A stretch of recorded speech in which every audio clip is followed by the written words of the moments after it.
Hello दोस्तों, कैसे हैं आप सब। दोस्तों, आज हम इतिहास विषय का लेसन प्लान नंबर 9 देखेंगे। चलिए स्टार्ट करते हैं। तो दोस्तों, सबसे ऊपर रहेगा पाठ्य योजना संख्या 9। उसके बाद लेफ्ट साइड में सबसे ऊपर रहेगा कक्षा। यहाँ पे उस क्लास को आप लिखेंगे जिस क्लास में आप शिक्षण कार्य करेंगे। उसके बाद चक्र, इसको कालांश भी कहते हैं। यहाँ पे आप उस पीरियड को लिखते हैं जिस पीरियड में आप शिक्षण कार्य करते हैं। उसके बाद रहेगा अवधि। यहाँ पे टाइम पीरियड दिया रहता है, जितने टाइम पीरियड में आपको अपना पूरा लेसन प्लान बच्चों को पढ़ाना रहता है। उसके बाद बीच में रहेगा विषय। विषय सामाजिक विज्ञान, उप विषय इतिहास, प्रकरण फिरोज शाह तुगलक। ये वो प्रकरण को टॉपिक भी बोलते हैं। ये यहाँ उस टॉपिक को आप लिखते हैं जिस टॉपिक को आप पढ़ाते हैं। उसके बाद सबसे राइट साइड में रहेगा दिनांक। यहाँ पे उस दिनांक को लिखेंगे जिस दिनांक में आप शिक्षण कार्य करेंगे। इसके बाद रहेगा विद्यालय का नाम। विद्यालय का नाम आप यहाँ पे उस विद्यालय का नाम लिखेंगे जिस विद्यालय में आप शिक्षण कार्य करेंगे। उस विद्यालय के नाम के बाद रहेगा सामान्य उद्देश्य। सामान्य उद्देश्य में यहाँ पे हमारा वो उद्देश्य रहता है कि हमारा क्या उद्देश्य है विद्यार्थियों को इतिहास विषय पढ़ाने का। तो चलिए देखते हैं। सामान्य उद्देश्य में पहला है विद्यार्थियों में इतिहास विषय के प्रति रुचि जागृत करना। दूसरा, विद्यार्थियों में स्मरण शक्ति, चिंतन शक्ति एवं कल्पना शक्ति का विकास करना। तीसरा, विद्यार्थियों को प्रमुख ऐतिहासिक स्थलों के महत्व से परिचित कराना। चौथा, विद्यार्थियों में विश्व बंधुत्व की भावना का विकास करना। पांचवा, विद्यार्थियों को मानव जाति के विभिन्न क्रियाकलापों से अवगत कराना। छठवां, विद्यार्थियों को विश्व की प्रमुख सभ्यताओं से परिचित कराना। यहाँ पे सामान्य उद्देश्य वहाँ समाप्त होता है। सामान्य उद्देश्य के बाद रहेगा विशिष्ट उद्देश्य। विशिष्ट उद्देश्य में दो हेडिंग डालेंगे आप। पहली है विशिष्ट उद्देश्य के पक्ष और दूसरा है अपेक्षित व्यवहारगत परिवर्तन। विशिष्ट उद्देश्य में हम अपना वो उद्देश्य लिखते हैं कि हमारा इस टॉपिक को पढ़ाने का क्या उद्देश्य है, हमको क्या लगता है कि इस टॉपिक को पढ़ाने से बच्चों को के व्यवहार में क्या परिवर्तन आएगा। तो चलिए देखते हैं। विशिष्ट उद्देश्य के पक्ष में 4 हैं। पहला पक्ष है ज्ञानात्मक, दूसरा बोधात्मक, तीसरा अनुप्रयोगात्मक और चौथा कौशलात्मक। तो विशिष्ट उद्देश्य के पक्ष में पहला है ज्ञानात्मक। ज्ञानात्मक में अपेक्षित व्यवहारगत परिवर्तन है। ए, छात्र फिरोज शाह तुगलक के विषय में जान सकेंगे। बी, छात्र फिरोज शाह से संबंधित इतिहास को जान सकेंगे। उसके बाद है विशिष्ट उद्देश्य के पक्ष दूसरा बोधात्मक। बोधात्मक में अपेक्षित व्यवहारगत परिवर्तन है। ए, छात्र फिरोज शाह तुगलक एवं वर्तमान शासकों की शासन प्रणाली की तुलना कर सकेंगे। बी, छात्र फिरोज शाह तुगलक की तुलना अन्य शासकों से कर सकेंगे। फिर विशिष्ट के उद्देश्य के पक्ष तीसरा है अनुप्रयोगात्मक। अनुप्रयोगात्मक में अपेक्षित व्यवहारगत परिवर्तन। ए, छात्र फिरोज शाह तुगलक से संबंधित ज्ञानोपयोगी जानकारी प्राप्त कर सकेंगे। बी, छात्र फिरोज शाह तुगलक से संबंधित ऐतिहासिक लेखों को पढ़ने में रुचि लेंगे। फिर उसके बाद विशिष्ट उद्देश्य के पक्ष चौथा है कौशलात्मक। कौशलात्मक में अपेक्षित व्यवहारगत परिवर्तन है। ए, छात्र फिरोज शाह तुगलक से संबंधित तथ्यों व घटनाओं पर अपना विचार दे सकेंगे। बी, छात्र फिरोज शाह तुगलक से प्राप्त ज्ञान को अपने जीवन में प्रयोग कर सकेंगे। यहाँ पे हमारा विशिष्ट उद्देश्य समाप्त होता है। विशिष्ट उद्देश्य के बाद है सहायक सामग्री। सहायक सामग्री में हम चार्ट, पोस्टर, चित्र कुछ इस चीज़ों का प्रयोग करते हैं जिससे बच्चे देख के उन्हें समझ सकें। जो बच्चे देखते हैं वो चीज़ें उनके दिमाग में ज़्यादा देर तक बनी रहती हैं। तो सहायक सामग्री में है हमारा फिरोज शाह तुगलक का चित्र, भारत का ऐतिहासिक मानचित्र और फिरोज शाह तुगलक का मकबरा दिल्ली का चित्र। उस सहायक सामग्री के बाद है पूर्व ज्ञान। पूर्व ज्ञान में बच्चे कुछ पिछली कक्षा से पढ़ के आए रहते हैं या वो अपने आस पड़ोस से कहीं से सुने रहते हैं, तो उन्हें जो हम टॉपिक पढ़ाने जाए थोड़ा बहुत उन्हें नॉलेज होती है, सामान्यतः ऐसा होता है। तो पूर्व ज्ञान में क्या है, देखिए, छात्र फिरोज शाह तुगलक के विषय में सामान्य जानकारी रखते हैं। पूर्व ज्ञान के बाद हमारा रहेगा प्रस्तावना। प्रस्तावना में प्रस्तावना में सबसे पहले है छात्राध्यापिका क्रियाएं, उसके बाद विद्यार्थी क्रियाएं, उसके बाद शिक्षण विधि या सहायक सामग्री, उसके बाद सामपट्य कार्य। प्रस्तावना में हम सबसे पहले प्रस्तावना प्रश्न पूछते हैं। प्रस्तावना प्रश्न की विशेषता ये होती है कि ये जिगजैग मोशन में होते हैं। जिगजैग मोशन का मतलब होता है कि जो हम पहला प्रश्न पूछते हैं उसका जो हमें उत्तर प्राप्त होता है विद्यार्थियों से, उसी उत्तर से हम दूसरा प्रश्न बनाते हैं। दूसरे प्रश्न का जो उत्तर हमें प्राप्त होता है उसी उत्तर से हम तीसरा प्रश्न बनाते हैं, और तीसरे प्रश्न का जो उत्तर प्राप्त होता है उसी से हम चौथा प्रश्न बनाते हैं। तो चलिए देखते हैं। पहला प्रस्तावना प्रश्न है हमारा, छात्रों, खिलजी वंश के बाद दिल्ली पर किस वंश का शासन हुआ? छात्र उत्तर देंगे तुगलक वंश का। दूसरा प्रश्न हम पूछेंगे, छात्रों, तुगलक वंश का प्रथम शासक कौन था? छात्र उत्तर देंगे गयासुद्दीन तुगलक। फिर हम छात्रों से तीसरा प्रश्न पूछेंगे, छात्रों, गयासुद्दीन तुगलक के बाद दिल्ली की गद्दी पर कौन बैठा? छात्र उत्तर देंगे मोहम्मद बिन तुगलक। इसके बाद हम चौथा प्रश्न पूछेंगे, छात्रों, मोहम्मद बिन तुगलक के बाद दिल्ली का शासक कौन बना? छात्र इसका उत्तर नहीं दे सकेंगे। इसका अर्थ यह हुआ कि यह एक समस्यात्मक प्रश्न है, और प्रस्तावना प्रश्न को पूछने में छात्राध्यापिका ने किस शिक्षण विधि का प्रयोग किया? प्रश्नोत्तर विधि का। छात्राध्यापिका ने प्रश्न पूछे और विद्यार्थियों ने उसके उत्तर दिए। प्रस्तावना के बाद हमारा रहेगा उद्देश्य कथन। उद्देश्य कथन में देखते हैं, चलिए। छात्रों, मोहम्मद बिन तुगलक के बाद उसका चचेरा भाई फिरोज शाह तुगलक गद्दी पर बैठा। आज हम फिरोज शाह तुगलक के विषय में विस्तार से अध्ययन करेंगे। उद्देश्य कथन के बाद हमारा रहेगा प्रस्तुतिकरण। प्रस्तुतिकरण में पहला हमारा है शिक्षण बिंदु, उसके बाद है शिक्षण अधिगम परिस्थितियाँ। शिक्षण अधिगम परिस्थितियों में दो हैं, छात्राध्यापिका क्रियाएं और शिक्षार्थी क्रियाएं। इसके बाद हमारा रहेगा शिक्षण विधि या सहायक सामग्री, उसके बाद श्यामपट्य कार्य। तो हमारा पहला शिक्षण बिंदु है फिरोज शाह तुगलक। पहले शिक्षण बिंदु में सबसे पहले छात्राध्यापिका छात्रों से विकासात्मक प्रश्न पूछेंगी। विकासात्मक प्रश्न पूछने का उद्देश्य ये रहता है कि छात्राध्यापिका को ये पता चल सके कि छात्रों को जो टॉपिक वो पढ़ाने जा रही हैं उसके विषय में उन्हें कितनी जानकारी है, और इसके साथ ही साथ वो जो पढ़ाने जा रही हैं उसकी भूमिका का भी निर्माण करती हैं। तो चलिए देखते हैं। हमारा पहला विकासात्मक प्रश्न है, छात्रों, गयासुद्दीन तुगलक के पुत्र का क्या नाम था? छात्र उत्तर देंगे जौना खां। उसके बाद दूसरा प्रश्न पूछेंगी छात्राध्यापिका, छात्रों, जौना खां किस नाम से दिल्ली की गद्दी पर बैठा? छात्र उत्तर देंगे मोहम्मद बिन तुगलक के नाम से। फिर तीसरा प्रश्न पूछेंगी छात्राध्यापिका, छात्रों, फिरोज शाह तुगलक के विषय में आप क्या जानते हैं? छात्र इसका उत्तर नहीं दे सकेंगे, अतः इसका अर्थ यह हुआ कि यह एक समस्यात्मक प्रश्न है। और विकासात्मक प्रश्न पूछने में छात्राध्यापिका ने किस शिक्षण विधि का प्रयोग किया? प्रश्नोत्तर विधि का। छात्राध्यापिका ने प्रश्न पूछे और शिक्षार्थियों ने उसके उत्तर दिए। विकासात्मक प्रश्न के बाद हमारा रहेगा छात्राध्यापिका कथन। छात्राध्यापिका कथन में है, छात्रों, 1351 ईस्वी में मोहम्मद तुगलक की मृत्यु के बाद उसका चचेरा भाई फिरोज शाह तुगलक दिल्ली का सुल्तान बना।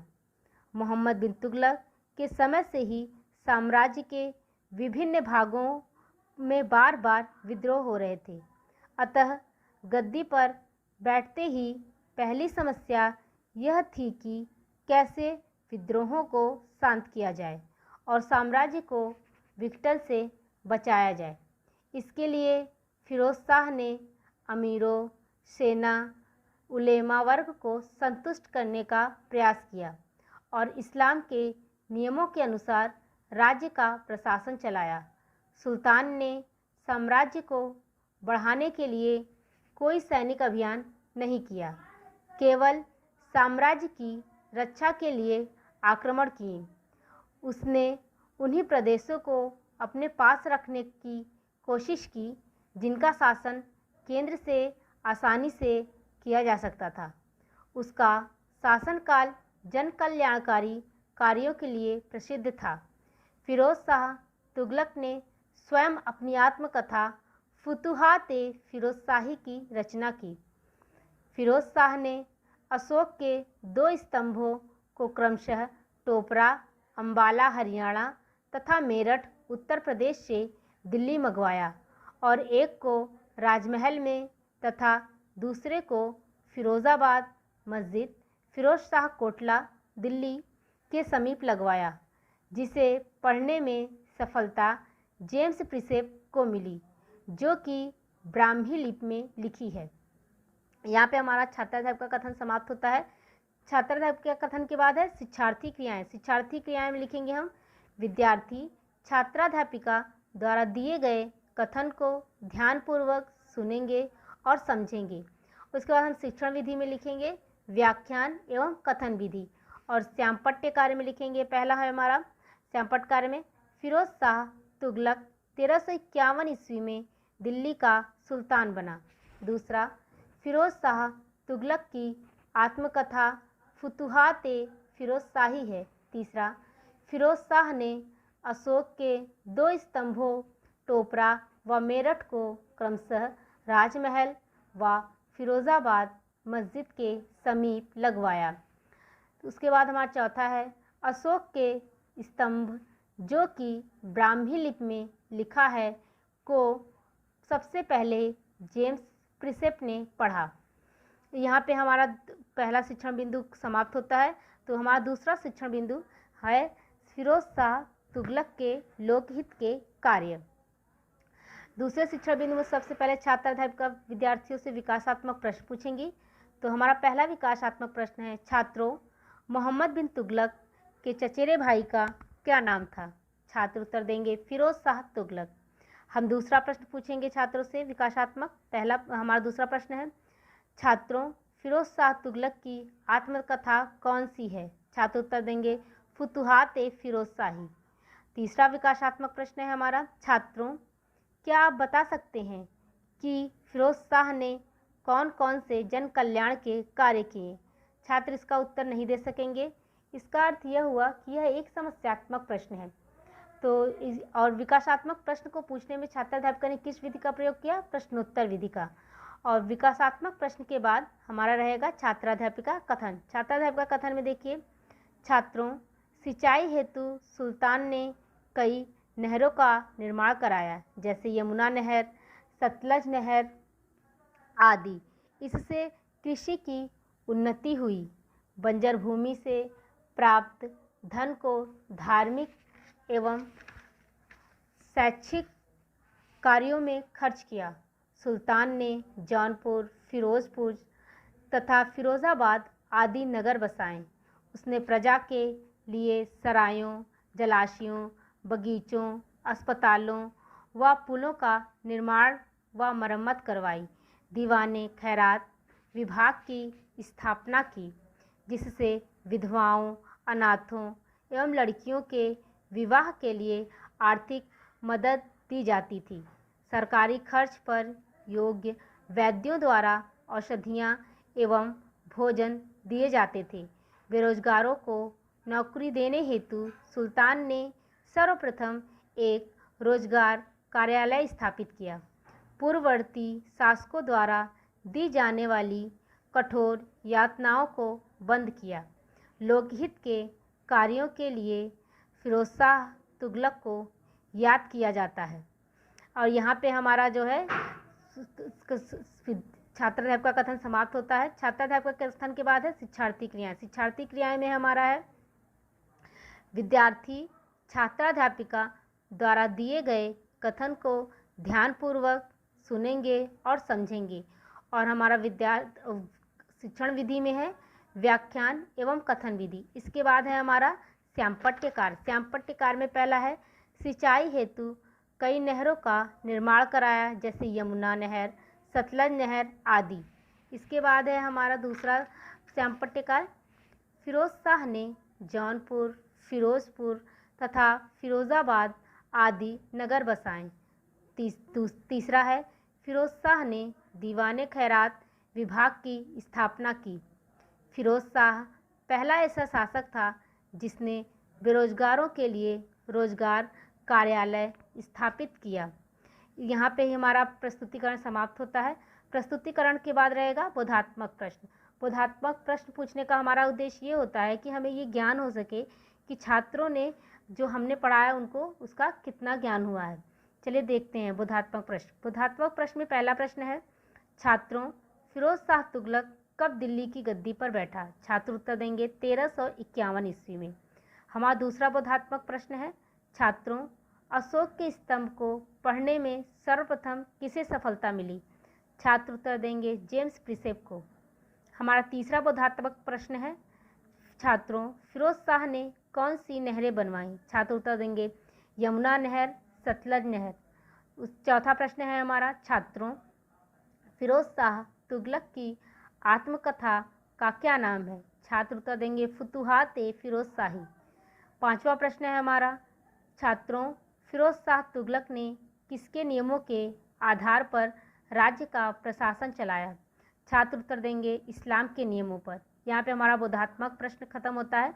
बोधात्मक प्रश्न के बाद है हमारा श्यामपट्ट सारांश। श्यामपट्ट सारांश में पहला है हमारा, फिरोज शाह तुगलक 1351 ईस्वी में दिल्ली का सुल्तान बना।